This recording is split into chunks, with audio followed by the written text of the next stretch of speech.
Hi, I'm Dr. David Dobson. Welcome to Conversations. Today, my guest is Ebosetale Hope Isabu, who obtained her master's degree in sustainability management from University of Waterloo. Today, we will discuss her master's thesis on cross-sector partnerships to mitigate local climate change. It's a pleasure to have you on my show, Hope. Thank you so much for granting me the opportunity to be a guest on the show. I really appreciate it. Hope, can you share why you were interested in studying the role of cross-sector partnership to mitigate local climate change? Sure, thank you.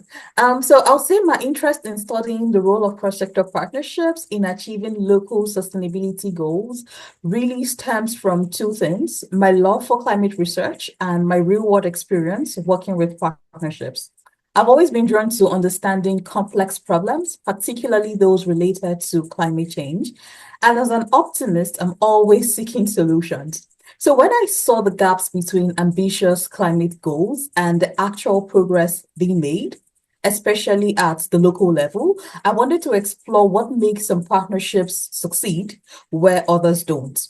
And I've been a part of different partnerships in my career, and I saw firsthand how collaboration across sectors, including the government, businesses, nonprofits, and communities, can either be incredibly effective or fall short depending on how it's managed.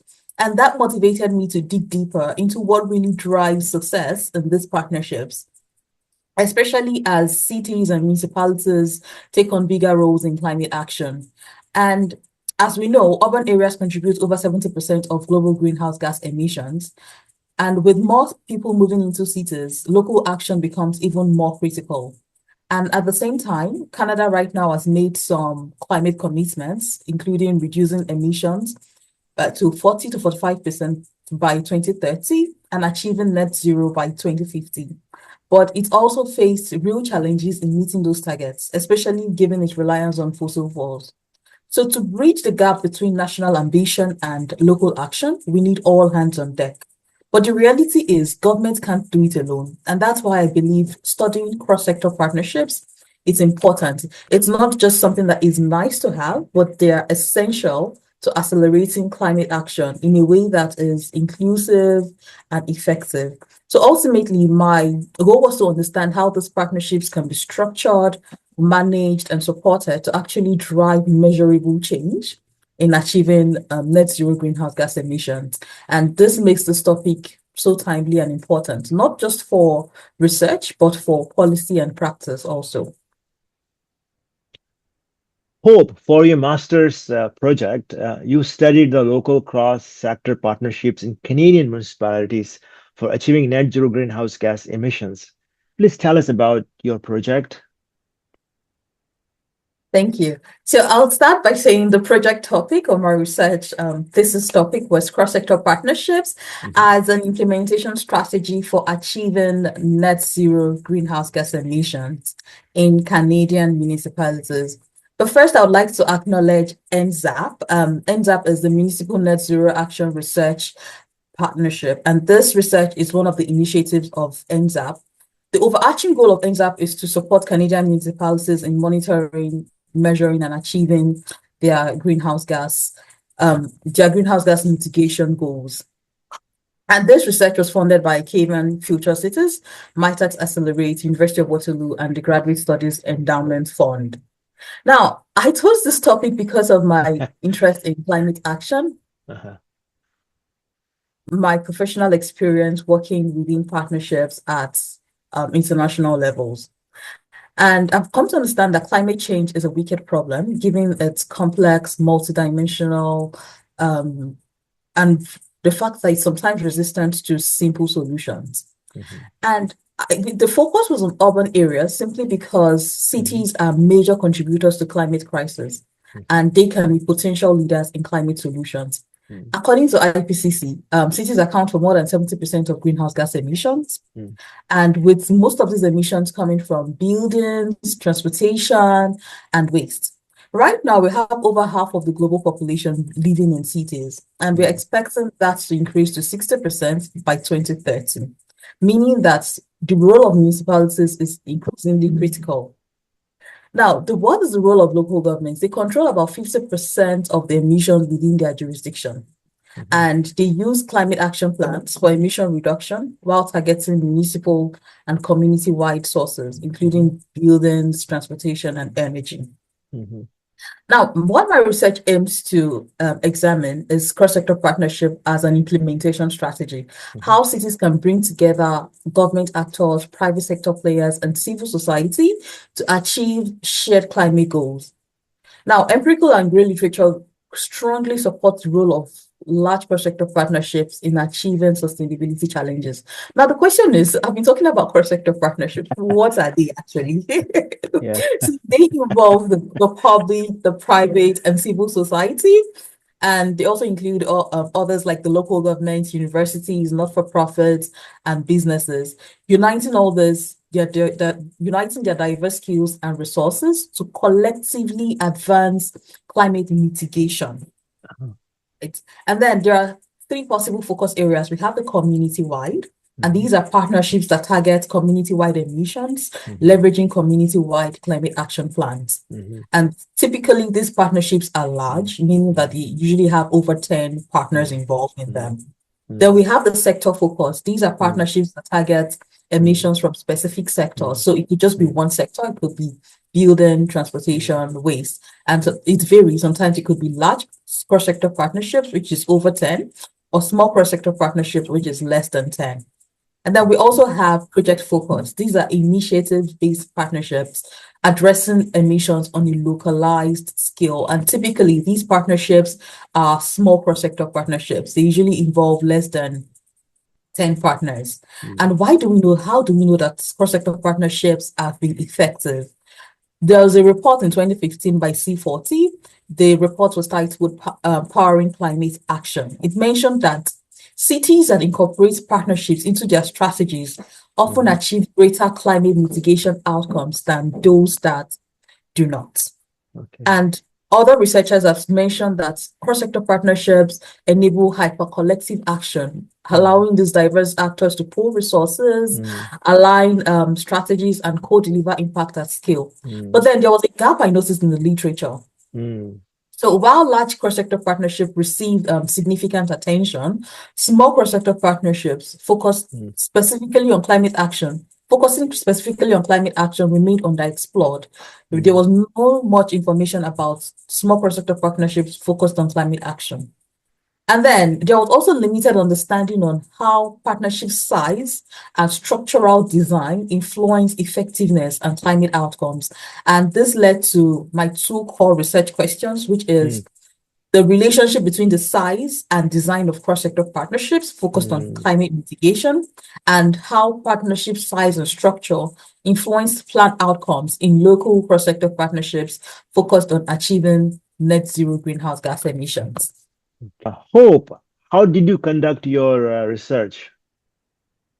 Okay, thank you for the question. So to answer the questions that I posed earlier, I adopted a qualitative case study approach. Mhm. I selected two Canadian municipal partnerships Mhm. or two case studies based on specific predetermined criteria.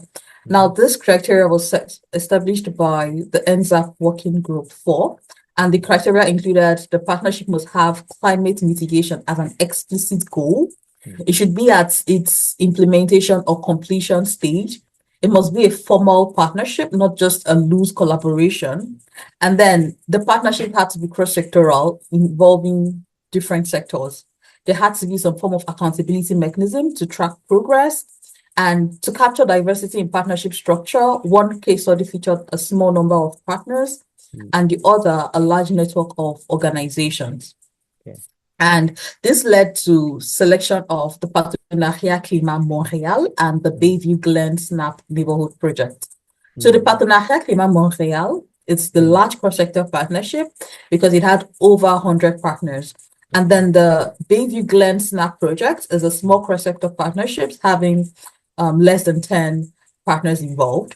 Then the Partenariat Climat Montréal involved the city of Montreal, while the Bayview Glen SNAP project involved the city of Markham. So the both of them involve municipalities. mm, Then Partenariat Climat Montréal involved organizations from the public, private, and mm, civil mm, society, mm, while the Bayview Glen Partnership involved organizations from the public sector and civil society, and also involved businesses, although not as main partners.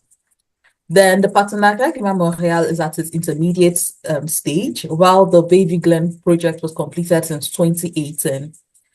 Partenariat Climat Montréal definitely involved multiple projects addressing mm, community-wide emissions, while the Bayview Glen SNAP project were focused on the renovation of the Glen Crest Park. And so in terms of mm, data mm, collection, mhm. I used the data analysis and semi-structured interviews. Okay. I used document analysis, sorry, and Okay. semi-structured interviews. Okay. The documents I reviewed included survey responses from Working Group 1 of the Municipal Net Zero Action Research Partnership. Okay. And then I also got recommendations from the NZAP Working Group 14 and publicly Mm, available materials like reports and website information. And then mm, interviews were conducted with 16 participants across both cases, and these included partners, staff from Secretariat, and municipal sustainability officers. And for the second case study, which is the Bayview Glen SNAP project, a mhm, colleague from Working Group 4 supported with data collection, which helps to broaden our perspective and strengthen the research process. And so for data analysis, I used a combination of deductive and inductive coding. mhm, For deductive coding, I used an analytical framework on partnership structures and outcome. And then an inductive analysis was conducted on partner and partnerships perspective mm, about the implications of their structure on mm, outcomes. mm. Wow. Yeah. Uh, so what did you learn from your study? Okay, so first of all, I'll talk about the influence of size on plan outcomes. Okay. First of all, from the existing literature, it mentioned that knowledge of the issue is critical, is crucial, is Mm, important. Sorry. So this has to do with local knowledge. For the Baby Glen Snap project, they had a deep understanding of the issue, mhm, given that they collaborated with community members and city officials mm, in the region and made it possible for them to really have in-depth understanding of the issue to be addressed. While Partenariat Climat Montréal had key industry players who had professional expertise on the issue, mhm, and they formed working groups based on their professional expertise. mm, Then for small cross-sector partnerships, they usually focus on a narrow issue, which for the Baby Glen Snap project, it was just the renovation of the Glencrest Park. While for Partenariat Climat Montréal, they wanted to achieve, they aim to achieve 55% reduction in greenhouse gas emissions by 2030 and net mhm, zero emissions by 2050. And now for the Bayview Glen Snap project, typically for small cross-sector partnership, it has a shorter duration. And that's why the Bayview Glen Snap project was just from 2012 to 2018. It mm, achieved its goal and it was dissolved. While the Partenariat Climat Montréal is still ongoing. And in terms of challenges, small cross-sector partnerships typically have funding issues, but Baby Glen Snap project did not have that because it secured funding from several sources. But then the Partenariat Climat Montréal mentions that it has some financial struggles. Now, I'll mm, talk about the mm. similarities and differences in terms of Yeah. structure. Yeah. Like, so a common feature across both partnerships is the presence of qualitative assessments, Mhm, but then they both lack baseline metrics for greenhouse mm, gas emission reduction. So the Bayview Glen SNAP project has qualitative assessments to monitor advancement with regard to the renovation of the Glencrest Park, and that's helped it to achieve its objective. While Partenariat Climat Montréal uses qualitative assessment to track progress, identify mm, gaps for improvement and growth, mhm, and this is essentially mentions highlights the importance of qualitative assessment in both small across and mm, large cross-sector partnerships. And then Partenariat Climat Montréal highlighted the importance of having reward systems, which will propel partners to increase participation and meaningfully engage in partnership. And sometimes these reward systems can be through newsletters, the mm, climate summit. Yeah.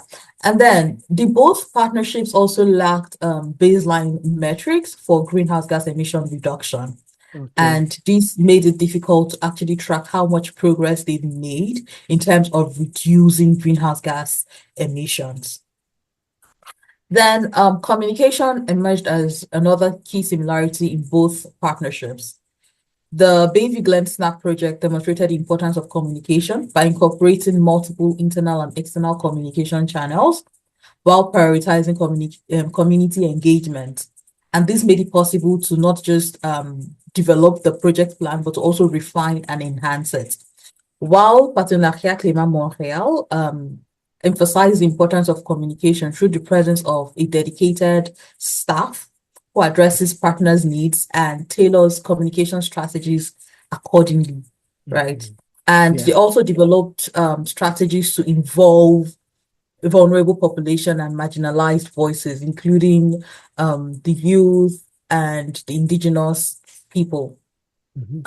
Another similarity between the two partnerships is funding, right? Mhm. Bayview Glen Snap Project had multiple funding sources Mhm. and they engaged in collaborative decision making, which is characteristic of small cross-sector partnerships. While Partenariat Climat Montréal had funders who contributed and enabled the formation of the partnership. So both partnerships secured funding at the implementation stage, not just the Mhm. development Okay. stage. And Yeah. then Partenariat Climat Montréal, given its size as a large cross-sector partnership, they have a dedicated staff who is in charge of fundraising to fund this partnership activities. And they Mhm. also try to generate funds for their climate summits. Mhm. This definitely highlights the importance of identifying funding sources at the inception and across different stages of the partnership if the partnership is will be successful. Yeah. Nice. Then there was a difference, Mhm. I'll say a notable divergence lies in the engagement strategy. Typically, small cross-sector partnerships have high levels of engagement. This owing to the small nature of the partnership, all partners have to be involved, and there's this frequent involvement of the partners.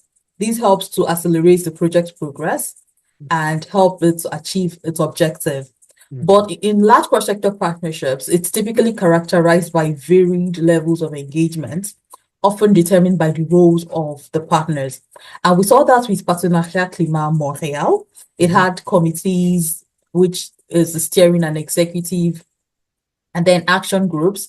And the partner organizations levels of involvement depended on their role in the partnership. So we had high levels of engagement to no engagement, prioritizing engagement from partners essential to advancing the Montreal Climate Plan.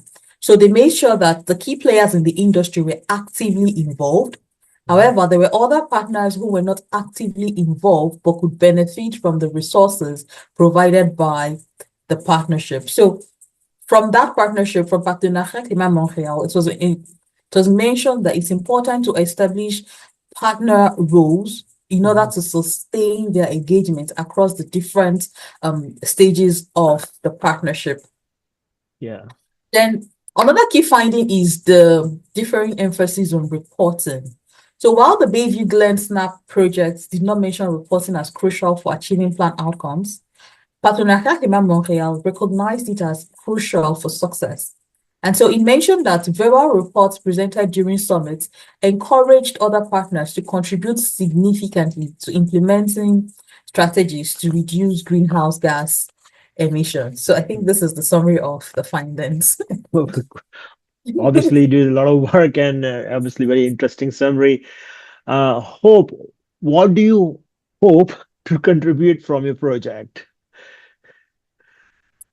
Okay, so there are some recommendations from the project. The first is it's important to identify the scope of the partnership's objectives. So before forming a partnership, is it going to be a project or sector-based or industry or community-wide?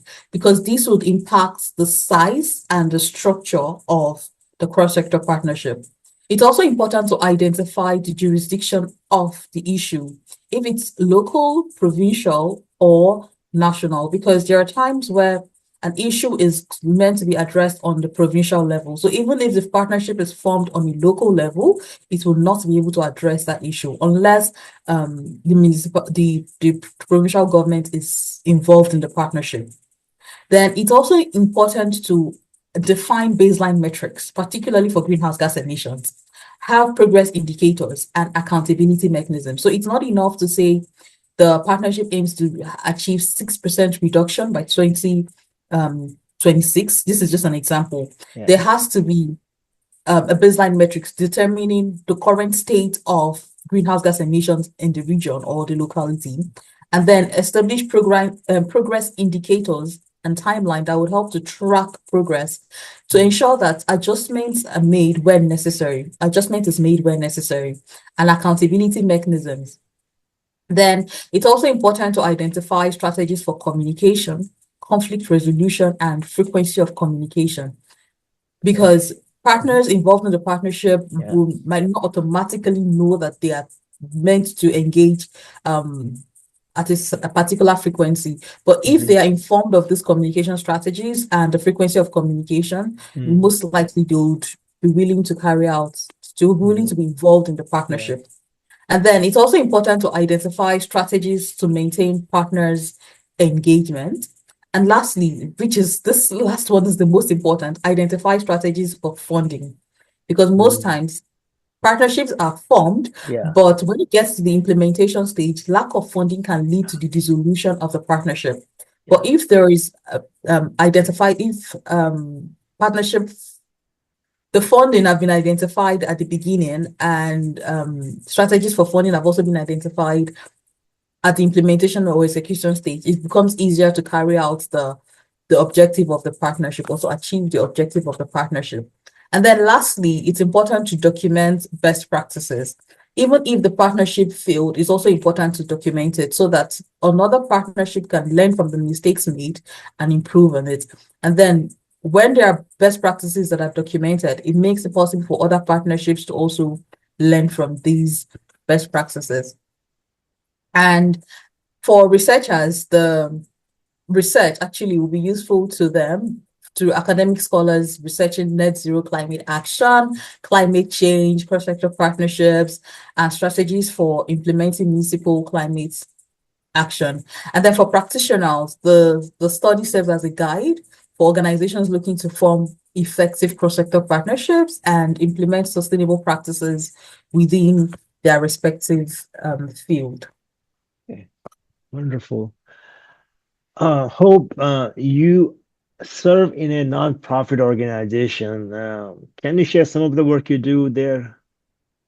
Okay, thank you. I currently work as I currently serve as the executive director of Women of Dignity International, Uh-huh. a not-for-profit organization dedicated to breaking barriers and Mm. empowering women, youth, families, and newcomers.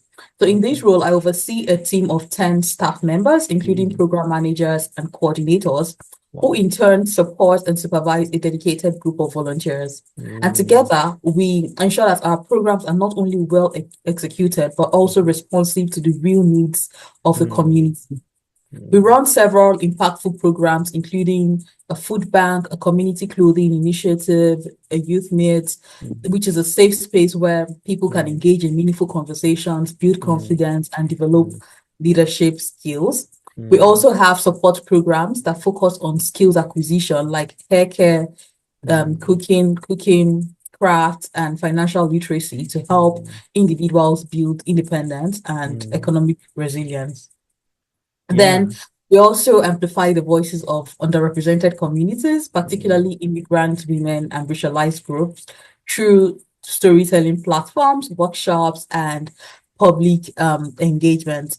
And these platforms have given women the opportunity to share their lived experiences, connect with others, and access critical resources and information that help them to navigate challenges related to settlement, employment, and integration. And very soon we'll be having a talk show on the radio station Oh, in Waterloo. nice. Oh, wow. Very nice. Lots of good stuff going on there. Very good, Hope. Okay, so what is next for you? Okay, so I hope to get a job very soon, a paid job. And I look forward to applying for my PhD program. I Oh, hope to do wonderful. that next year. Oh, So that's great. That's it. Thank you for your time, Hope, and best wishes. thank you very much. I really appreciate the opportunity to speak on your show.